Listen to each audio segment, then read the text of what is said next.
Welcome to AP Taylor Swift, the podcast for Swifties with English degrees or those who just like to overanalyze everything.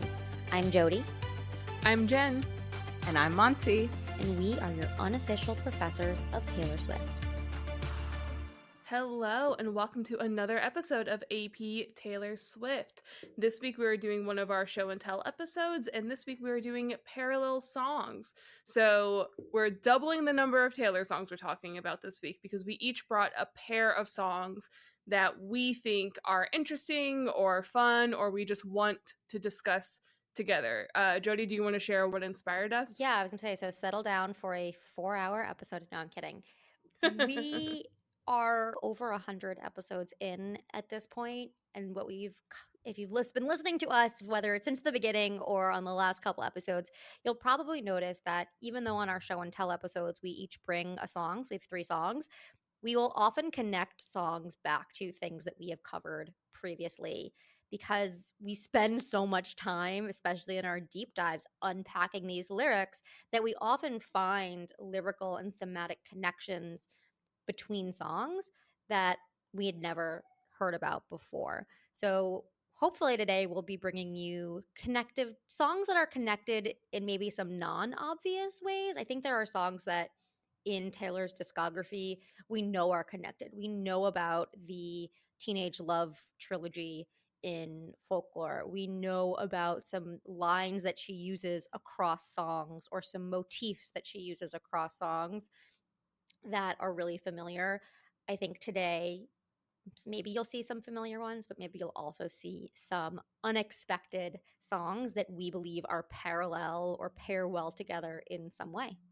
I also feel like it's just a core part of being Swifties. Like any place on the internet where Swifties exist, I always see conversations comparing songs. Like it's just, she's so somehow both so consistent and so innovative with like what she's doing that it's so easy to compare songs and to compare something she wrote when she was younger to when she was older or concepts that she plays with or whatever. I feel like that is one of the most common Swiftie conversations I see on like every internet platform. Taylor kind of helped these conversations along as well because of the pairing at the Eras tour and often the way that she performs them, right? Like she kind of adds to the conversation. Yeah, she had a lot of fun with mashups, both in the set list and then, of course, kind of on the second half of the tour, the surprise songs, she started doing mashups. And yeah, how did I forget to bring up the surprise songs on the Eras tour? That seems like a big... Yeah. And then everyone was like, well, why these songs? Why are they? I know, those were some of our best performing TikToks, was unpacking why these songs that she would put either mash up together or do one on the piano and one on the guitar, why maybe she picked them. And the reality is we don't know. We are all speculating. Nobody has the inner details from Miss Swift, although if she would like to share, she knows where to find us. there was pairing the songs, there was pairing the outfits, and none of them really amounted to much. I like to imagine, I just feel like if I was her, sometimes it'd be really well thought out, and sometimes I'd just be like drawing song names from a hat and being like, oh, they're gonna lose their minds over this. Let's do they're it. Gonna be like, I can't wait to see what mistaken parallel they put between these.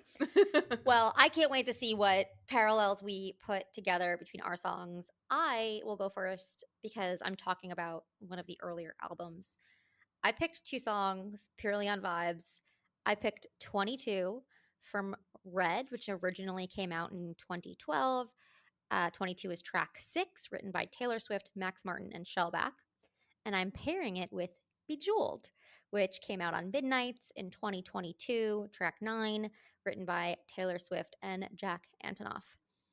And the TLDR, the too long didn't read on these songs, is that they're both about partying and having fun to forget your worries. One from a 22-year-old's perspective and one as an adult.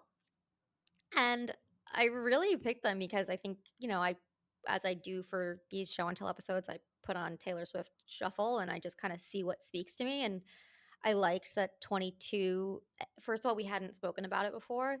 And I just loved the fun innocence of it. I think sometimes we get really heavy and introspective on our deep dives and our show and tells. And I just liked that this was light. And then when I thought about it, Bejeweled kind of is too, although it does have a bit more of an adult perspective, which I'll talk about. So both songs really evoke wanting to ditch the mundane, the things that let us down or frustrate us, in order to just have a good time, to give yourself the time to just kind of let loose with friends. So in 22, we're happy, free, confused, and lonely in the best way. It's miserable and magical. Tonight's the night we forget about the deadlines. It's time. That's the impetus for remembering that you're 22 and you can just have a good time because you're 22. And then in Bejeweled, the impetus there is I kind of have there's two. There's one in the first verse and one in the second verse.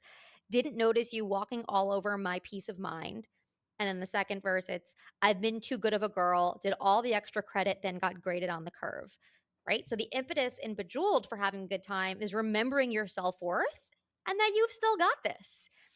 And I found that the more I looked at it, so again, I picked these songs because I'm like, oh, they're both about letting loose, having fun, and kind of throwing away the mundane and the ordinary.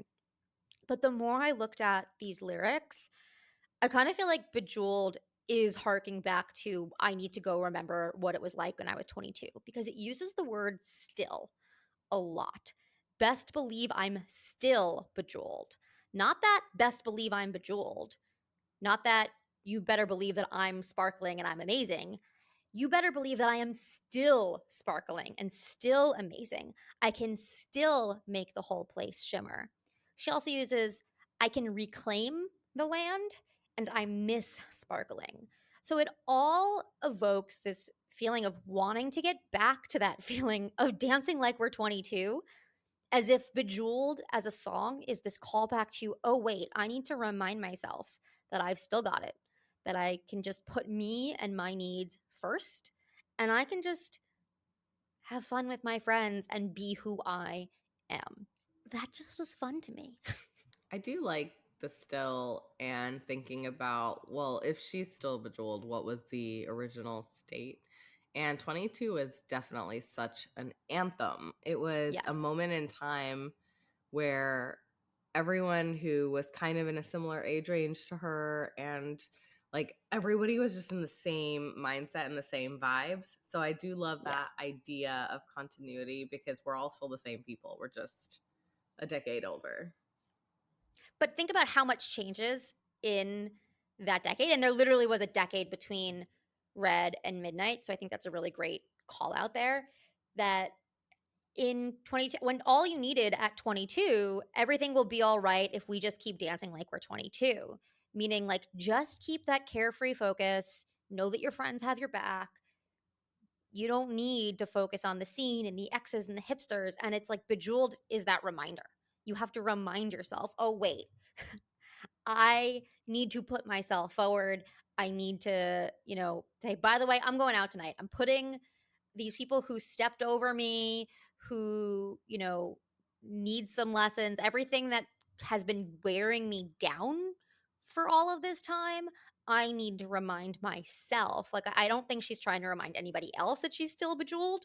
I think that it's reminding yourself, I'm still bejeweled. I can still make the whole place shimmer. You do have a couple of like more lyrical parallels. I loved, you've got like if we just keep dancing like we're 22, and in the bridge, of course it's the bridge of midnight, and we're dancing all night. And you can try to change your mind. You might have to wait in line. The energy is the same to me in both of these songs, and that's really what the parallel is. It's this energy. But I do feel like Bejeweled is reminding yourself that you can still feel like you're 22, that you might not still be 22, but you can feel like you're 22. And I think that's also the ethos of the song 22. It might have been written when she was 22, but it would have zero purpose or meaning to anybody outside of the age of 22 if you weren't able to reclaim that feeling. And this Bejeweled is saying you can reclaim that feeling. Bejeweled is also such a more like sophisticated version of that, in the sense that I remember when I was 22, I definitely did not value jewels at all. And I feel like the older you get, the more you understand the value of the sparkling, or like what it really means to shine like jewels. It's Mhm. a very different kind of metaphor, but in some ways a more mature evolution. There's definitely a lot more maturity in Bejeweled. 22 is pure fun. Yes, and to all of that, like I love this comparison, but also like 22 has this underlying theme of like we're happy, free, confused, and lonely. It's miserable and magical, like, oh, being 22 is so hard, but we're gonna make it fun. Right. And Bejeweled is a little bit weightier. Like the 22 has this optimism of like we're gonna figure it out. And I Right. feel like Bejeweled has this weightier, like yeah, so it's still pretty rough, but I'm also still bejeweled, so Right. there's still that silver Right. lining. Exactly. Pressure makes the diamond. Yeah, Yes. Oh, I love exactly. that. And Pressure makes diamonds. yeah, 22's like, it'll get better. Bejeweled's like, so it kind It of doesn't didn't, get better, but yeah. I think that's a great point because there is so much carefree optimism and hope and yes. fun in 22, and in Bejeweled it's I'm making this an explicit episode. Fuck this shit. I'm going out tonight. Yeah, Bejeweled Like, Bejeweled is clawing your way back to finding lightness, finding joy, and 22 is just like, it's all a part of it. I also think that at 22 you think you know who you are and you think you're an adult, Yeah. you really are not. And then Bejeweled is like, Best believe okay, it. Yeah. yeah. Yeah. I mean, again, not that you have all of your shit figured out at 32 either, but you're like, I know who I am a lot more than I did then, and I'm going to still reclaim my identity and my self-worth. And for me, that's, you know, I miss sparkling. That's what I'm gonna go do. Yeah, we talk about agency so much. 22 is this is happening to me. Bejeweled is I'm making this happen for me. Done. There's the parallel. Thank you, Jen. There's the thesis. All right, got nothing to say after that. Well, then I'll just keep talking. So I have the next set. I really wanted to sort of look for something where the story was maybe the same, but something really different was happening that fundamentally shifted the context of the situation. Because I think that's really fun. The way she does such a good job at it, and it's just a way we as humans are of we can live in a moment, and then as our memories develop, like we can see that moment from so many different points of view, which I think is really interesting. So I did the earlier song of it was Invisible String, which came out on Folklore in 2020, written by Aaron Dessner and Taylor Swift. And then I wanted to compare it to Mastermind, which came out in Midnights in 2022, which was written by Jack Antonoff and Taylor Swift. So maybe the differences are just how Jack and Aaron view this type of situation, TBD. But the idea that I thought was really interesting is that both of these songs, so Invisible String and Mastermind, are sort of about meeting someone and falling in love. It's an overarching love story of how did we get from point A to point B. But the fundamental difference is Invisible String chalks it up to fate, and Mastermind is absolutely not fate. It is I made this happen. So two of the things are just like tone wise. Invisible String isn't it just so pretty to think all along there was some invisible string tying you to me, just like, oh ha, that's so pretty, I love thinking that. And then the intensity of Mastermind as a comparison, what if I told you none of it was accidental, and the first night that you saw me nothing was going to stop me, I laid the groundwork, and then just like clockwork the dominoes cascaded in a line. So this idea of, oh my gosh, that's so funny, fate is so cool, versus like, no, I was playing chess and you never really had a choice and this was going to happen. I love that they're both questions too. Like both of these lines have that question mark. Yeah, and it really both of them kind of present like sort of to me the mood that you can be in. Like when I think about things in my past of depending on what mood I'm in, is it like, oh, that's so fun versus like, no, I earned this, like it can kind of be that mood shift. And I know we talked about Invisible String, I think, on our Romantic Love Songs episode, and I don't know how much we talked about fate, but in Greek mythology, Invisible String was one I considered for the Greek mythology episode. You have the three fates who have a string that determines your life, and the three fates pull the string, measure it, and then cut it to end your life. So it's not just, oh, an invisible string is cool. Like there is a clear connection to fate And we've talked about this so many times. Taylor loves playing with the idea of fate. Right. Fate is out of your fate is bigger than the gods. Fate is bigger than everything. So it doesn't matter what you want or what you do. No one can outrun or outmaneuver fate. But then we compare this idea of like the path to love to Mastermind, where she's like, I made this happen. Fate had nothing to do with this. I made it happen, which is such a fascinating comparison. It's like when someone asks you, like, oh, how did you get to where you are today? You kind of hear this two ends of the spectrum. Some people will say luck and some people will say hard work. Yeah. And the reality is it's probably a mix of both. Yeah, and I remember in our Mastermind discussion, which still goes down as one of my all-time favorite discussions. So if you never listened to that episode, definitely go back and listen to our Mastermind deep dive. It actually starts off with Once Upon a Time, the planets and the fates align. And I remember we went down this rabbit hole of like, where do we start? And then she gets into what if I told you that none of it was accidental. And she Right. plays with this idea of like, it could be fate, but decidedly it's not here. And there is an element of that in the backdrop, but there's a lot more agency and ownership and acknowledging the fact that there were decisions made that led to the outcome. And so I do love that, where in one hand you're just being like, oh, it's so magical and so pretty, and the next one is like, okay, real talk, what actually happened to get us to this point? I mean, I am not married, you two are, but I'll ask you both. Does any of this have to do with like where you are in your romantic relationship? And in the beginning, you're like, oh, it's fate that brought us together. And at this point, you're like, it is hard work staying together and being together. And we worked at this. I do kind of go back and forth. So what you were saying, Jody, about it, like in reality, it's kind of both, right? Like Right. you have to acknowledge that there's decisions that you did. I have a really favorite quote that I probably have said on the pod before, but I say it all the time. It's, even if you're on the right track, you'll get run over if you're just sitting there. And I think that is like the perfect encapsulation of both the fate and the need to do something. It's like sometimes the stars align and there's a direction, but you have to see it and recognize it and act on it. When one door opens, like you've got to walk through.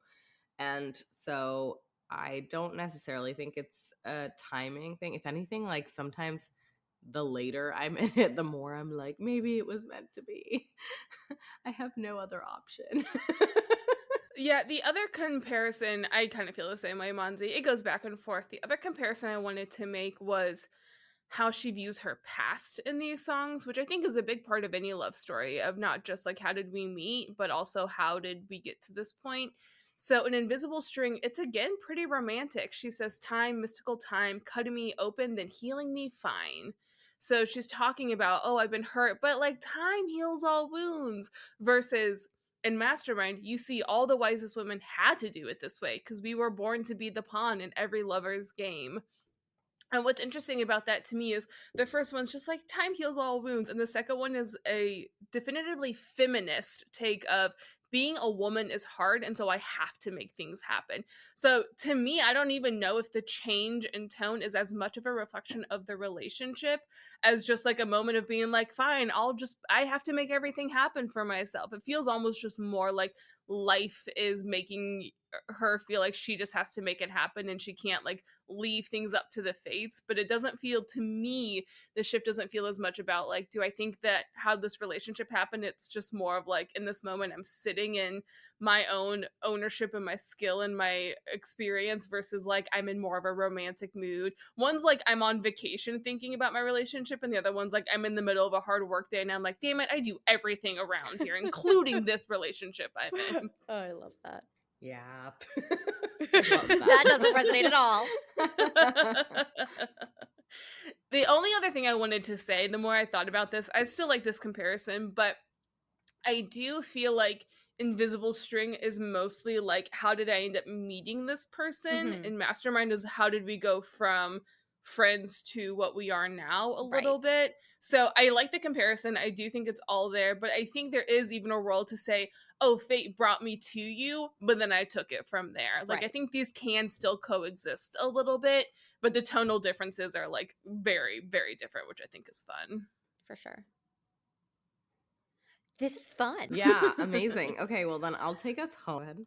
Just Also, as we're getting, moving on to the next thing, we are deep diving Invisible String next week. So I just want to Yeah. make a note of that. If anyone's like, there was so much more in Invisible String, you're correct. And we will get into There's it. so much more to all of these songs, and so if we Yeah. haven't already done a deep dive, we will. Stay tuned. Yeah, we have started to kind of pick our deep dive songs based on like, need to do this, done it I multiple need to talk times, about this need to song. deep dive. Okay, great. Well, then I will take it home with our last two songs of the day. I, as usual, have a long list of brainstorm songs and options. I go down this rabbit hole where I just listen to Taylor for hours and come up with Monty, every this list is epic. We could do a possible. 17-hour episode. Do we dare like go through some of these? I'll go ahead and sign up for the Substack and just say like maybe I'll explore some of these in the Substack because I did have a lot of fun with it. I'm putting your name in the Notion doc right now so Yeah, we don't forget. absolutely. I mean, we could have gone in a very sad direction with Marjorie and Bigger Than the Whole Sky. I went down like a broken friendships route with Now That We Don't Talk and Breathe, or Now That We Don't Talk and You're Not Sorry. I went down a high school path with 15 and So High School, which I think would have been a lot of fun. But what I ultimately landed on was Labyrinth and You're Losing Me. So this is, I think, maybe not as niche. Like, I think some people have kind of put this together when the songs came out. I did find a little bit of conversation on it, but there was a few reasons that I kept getting drawn to this. First of all, thematically, I think they're mirrors of each other, which Taylor does all the time. She'll pick a theme and then explore two sides of it. And I also think there's a lot there to be said about the sound and the way they're written, and even some of the language that she uses and the metaphors that she uses. So I'll go into all that. But first, administrative tasks. Both of these songs were on the same album. They both came out as a part of Midnight. So there are obvious similarities in that her headspace, she's in the same headspace when writing out these songs, probably, which makes it extra fun to look at because they're mirrors. They both came out in 2022. And fun fact, they're both written by Taylor Allison Swift and Jack Antonoff. So also the same writers on the songs. I'm actually taking a creative writing course this summer. And as a part of that, we've been exploring a lot of the techniques that creative people use to tell their story. And so I thought it would be a fun exercise to just, I know it's music, so I wanted to, the meters don't quite work the same way in music or in poetry. So in music, they're both the songs were written in 4/4 time. That by itself is not really a remarkable fact because most songs are written in 4/4 time. We know that she has gone outside of that every now and then, and sometimes she'll play with the rhythms, but that itself is not super, super interesting. What I did find interesting was poetically, if we were to look at it, both of these are in iambic meter. To be fair, these are long lyrics, so I did not go through line by line to check the meter of the poetry. So some of this I am relying on AI to just tell me what the meter is. But the choruses, I think, holds. And one thing that's interesting, iambic meter is when you have unstressed, stressed syllables. And so you have the stress place on the second syllable. And it kind of creates this very steady da-da, da-da, da-da, da-da kind of rhythm. And most famously, iambic is what Shakespeare is known for. Shakespeare wrote an iambic pentameter. These songs both happen to alternate between iambic trimeter, which is 3 feet within a meter, and then iambic tetrameter, which is 4 feet within a meter. So the interesting thing is like short lines, basically, is the point. It's, uh-oh, I'm falling in love. Uh-oh, I'm falling in love again. Or stop, you're losing me. Stop, you're losing me. So really short kind of lines, but they sound very similar because they're both written in a similar kind of rhythm. Okay, that's the technical part of this analysis, only because I was doing this class and I really wanted to just see if there were similarities there. Thematically, these songs are mirrors, like I said. So Labyrinth is about falling in love, and You're Losing Me is very much falling out of love. And in that way, both of the songs kind of read like bookends. how does she tell the story? She picks a metaphor, and her metaphor actually in both instances kind of has to do, I mean, Labyrinth is called Labyrinth, and we've also discussed that in more detail in previous episodes, but one thing that I thought was interesting is Labyrinth has breathe in, breathe through, breathe deep, breathe out, a very basic human bodily function of breathing, just something that you do without thinking about it, but it's essential to life. And in You're Losing Me, you have my heart won't start anymore for you because you're losing me. I can't find a pulse. My heart won't start anymore. And there was this heartbeat throughout the song.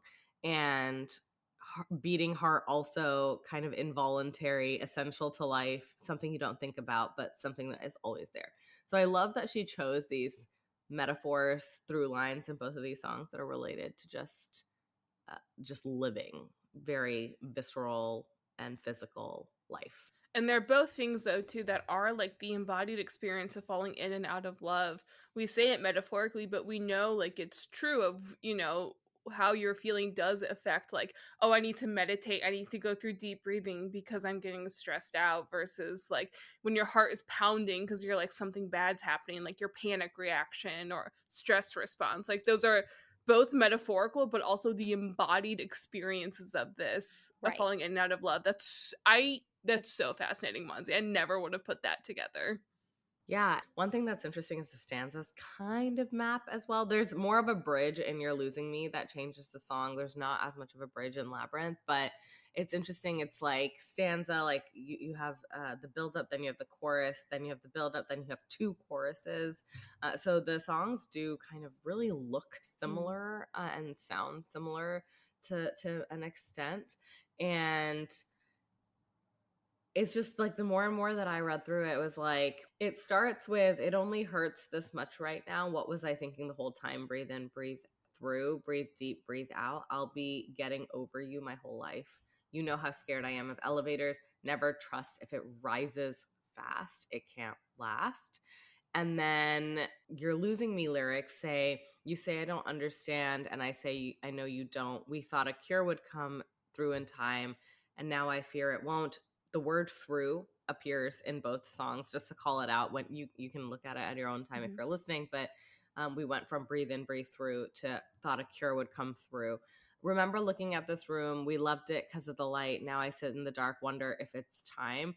Both of these songs open with a little bit of an anxiety and scared kind of feeling. Yeah.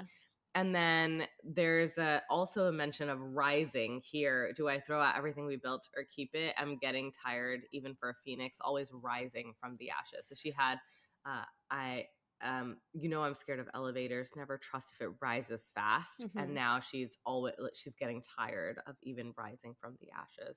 So just like some parallels, even in like the words and the sounds. When reading Labyrinth now, I don't know if this was my thought. I'll have to go back and listen to the episode when we did it. Labyrinth to me right now feels like getting into a fight and then like making up in a relationship. So not necessarily falling in love for the first time with a partner, but like getting into an argument, right? It only hurts this much right now, was what I was thinking the whole time. Like thinking this is the end and then realizing it's not and falling Yes. back in love. Whereas You're Losing Me from the stanzas that you just read has a little bit of that, oh God, is this going to be one of those things again where we fight but then stay together, and then it realized, Right. and the whole point is it's like, you are losing me, this is actually going to It's end. happening, but it's happening. It's in the process. Yeah, Both of in the them are process in the of, process. It's one is like in the process of falling in love, but it's still anxious. It's definitely anxious. And then the other falling one is back in falling. love almost, and this Yeah. one is like, ooh, I don't know that I'm going to get back in love Yeah. this And this time. one is on the opposite end to some degree. It's still in the act Yeah. of, and you don't know if it's going to happen or not, but it's still anxious because you don't want to make the same mistake again. There's also the comparison, you have the Phoenix and the Labyrinth and the mythical Yes. connections between both of those. That's a great point. I actually did not catch that, but you're absolutely right.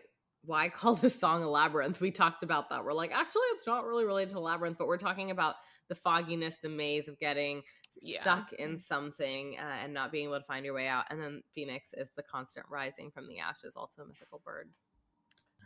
Yeah, I love this. I think this is such a fun comparison. I think it's really fascinating to me that we all chose at least one Midnight That's song. what I was going to say.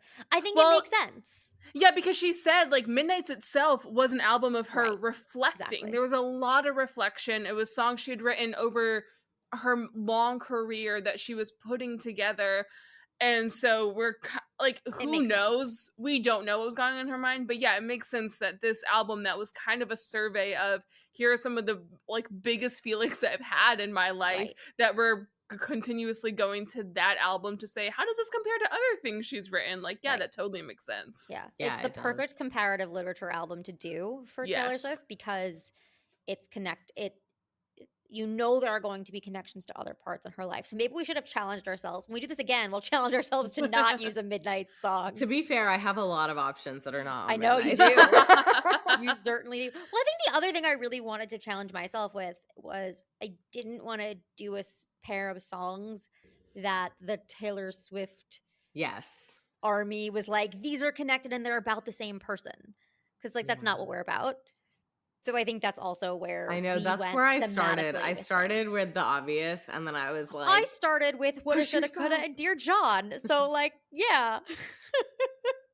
I started with Out of the Woods and Is It Over Now? And then I was also going to do Would've, Could've, Should've, but I was going to do it was something from Torture Poets Department because it was going to do with the religious imagery. Oh. Because she does Guilty an as interesting Sin? comparison. Yes, it was Guilty as Sin. Yeah, I think Guilty as Sin. And because it was like, what if I roll the stone away? Right. So there's like not just religious imagery, there is like You're gonna crucify me. yeah, there's anyway. aggressively Christian imagery in both where Yeah. she's kind of comparing herself to Jesus and then a sinner. It was really interesting. Ooh, okay, so we'll do this again. yeah, this is fun. And there were so many that we have brought up. Like, I think where this idea started was actually with the love story.